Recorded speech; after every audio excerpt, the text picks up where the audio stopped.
All right, for this texture assignment, where I left off, I had all three photos cropped, processed, and flattened. So now all I had to do was float them all in their own window and decide which one I wanted to be in the middle.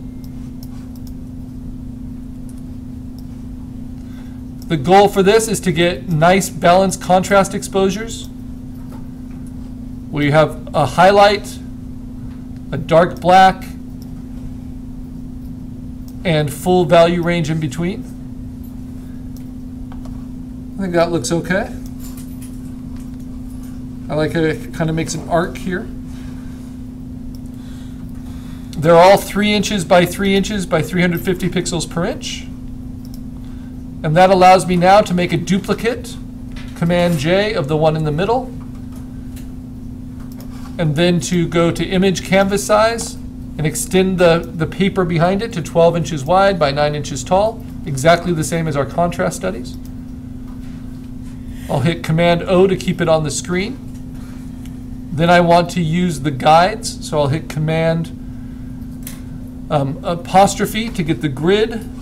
I'll use the Move tool, and I'll snap to the edges of my 3-inch exposure, or 3-inch processed frame. Then I'll use those guides and I'll carry them 1/2 inch on each side. And then if I hit Command apostrophe to turn off the guides or the grid, I can see my guides clearly. It makes a little nest for my other exposures. And I simply use the Move tool, drag and drop them in. And they're all separate floating layers. And I can decide which order is best. Maybe I want it to go a little darker towards the middle, like that.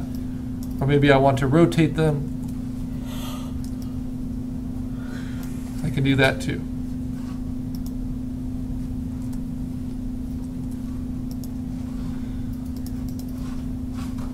Now what was sped up considerably with this was that I used actions to adjust the values.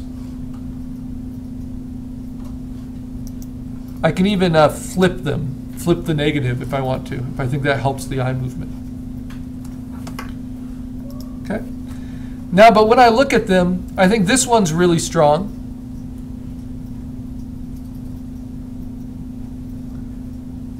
I think this one's pretty strong, but this is a little distracting, how it goes a little blurry in the highlights. But you do get the bristle of that texture. It looks like grass, even though it's hair. And the paper, yeah, it's okay. It just doesn't have the strength of the other two. It doesn't go quite as dark, quite as sharp. So over the weekend, because it was a nice long Labor Day weekend, I was able to get some new texture exposures. And I went to the Natural Bridges Cavern in New Braunfels.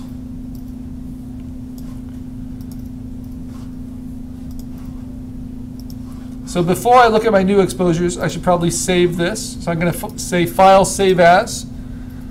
Now I use my name, because this is an actual assignment, Carl Frey, Texture Studies,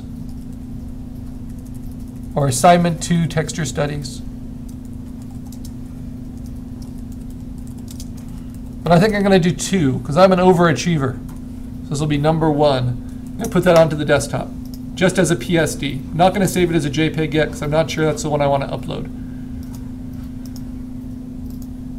Okay, now I'm going to look at these new exposures, which were interesting to shoot because it's in a low light cavern. And if you use a flash, even though I just had my point and shoot because I didn't want to risk my SLR, if you use a flash, you lose a lot of the detail. So having to use existing light and often really steady myself to get in focus. Now if the stuff I was shooting was far enough away like this, then I could use a flash, and you can see how it really blasts out all the detail here in the foreground, but I have a lot of nice value and texture in the background. And there are some gnarly textures in a cavern.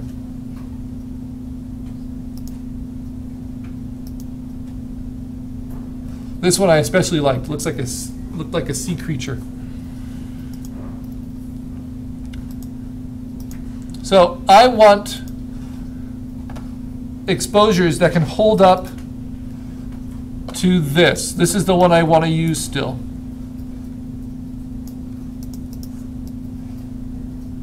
Right there. And so what I can do is actually open up my PSD where I had all the actions.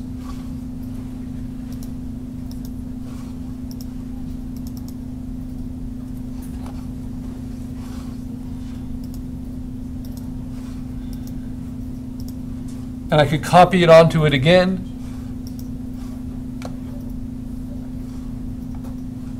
Or I can just start fresh. But I did match my settings. Right? So I can keep that as a reference for my actions. All right, so what new exposure should I use?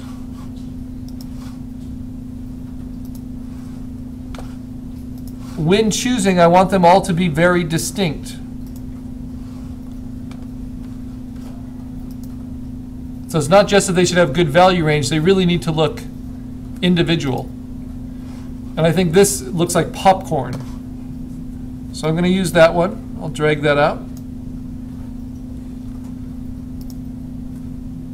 See, this is really scaly and interesting, but it might be just a little too bright. This is that same shot, but this is with a flash, this is with existing light, and maybe that's a little too dark, right? And maybe it's not as distinct from this as something else.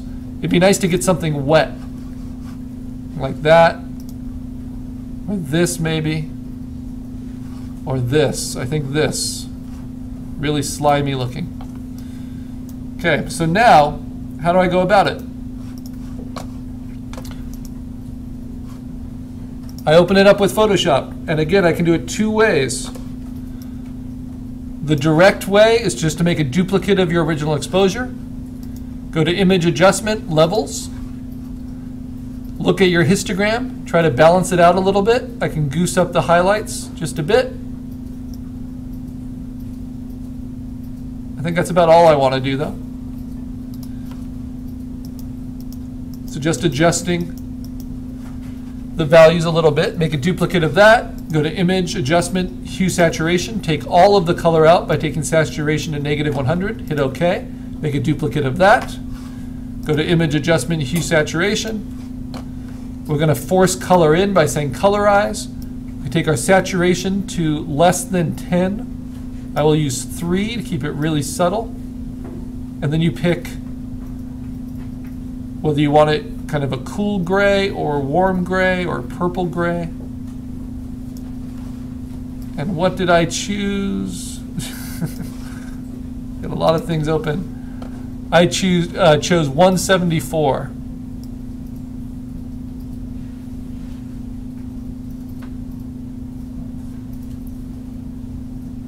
And you can type them in as well. And then a lightness, I just took the lightness down a little bit to take the edge off to a -4.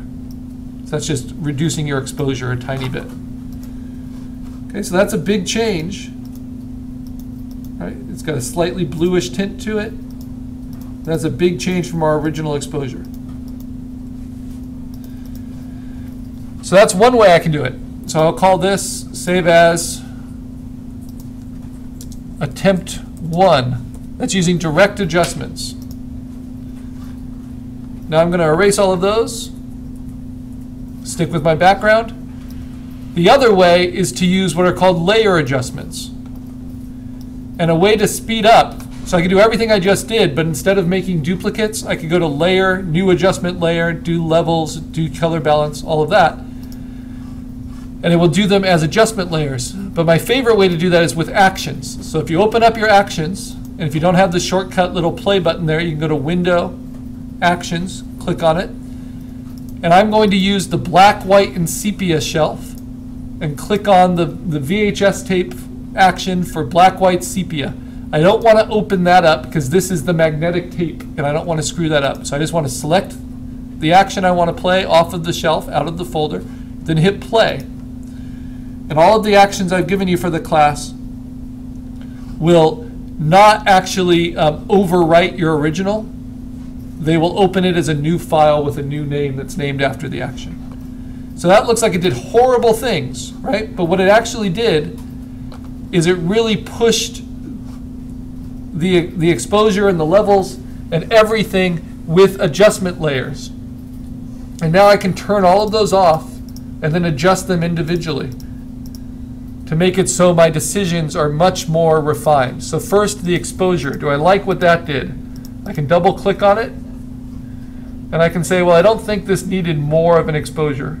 So I'm going to take that down a little bit. But the rest, that looks okay. The gamma correction, all of that. So this is a way to use the tools in a more sophisticated way. The photo filter. And you don't need to understand everything about it. You just need to understand what you think looks better and what looks worse. So the density of it.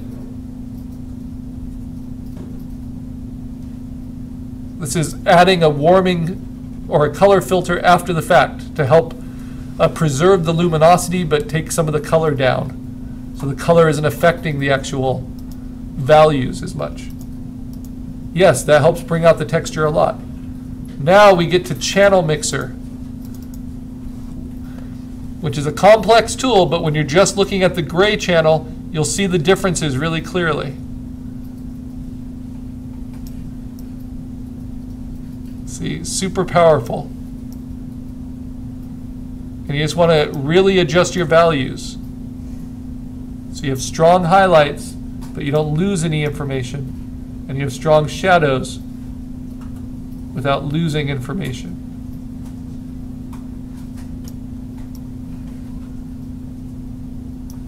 It's all about showcasing a unique texture.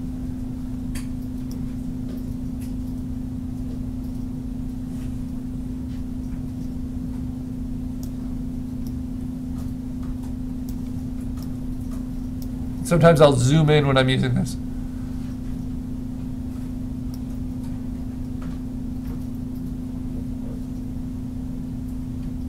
And you'll see you want your total to be close to 100%. You don't want to force extra light into your photo. So it gives you a little warning when your total percentage is over 100%. So it's about finding the right balance of that 100%. How much of it is the red light, how much of it is the blue light, how much of it is the green light. Okay, I think that looks pretty good. Big difference there. Okay. Now hue saturation. This is where we put the color back in, and this is where I can then pick my setting of 3 and then 174, or whatever kind of color and saturation combo you like.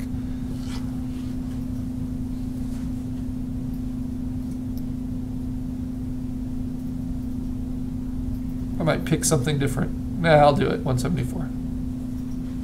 Keep it consistent with what I was doing. I would make sure that that's what I had.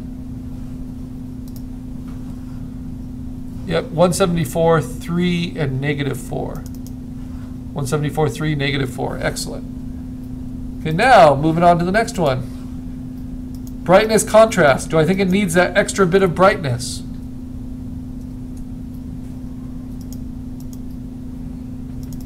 Maybe a little bit, but maybe not at 17. Maybe more like at 6 or 7.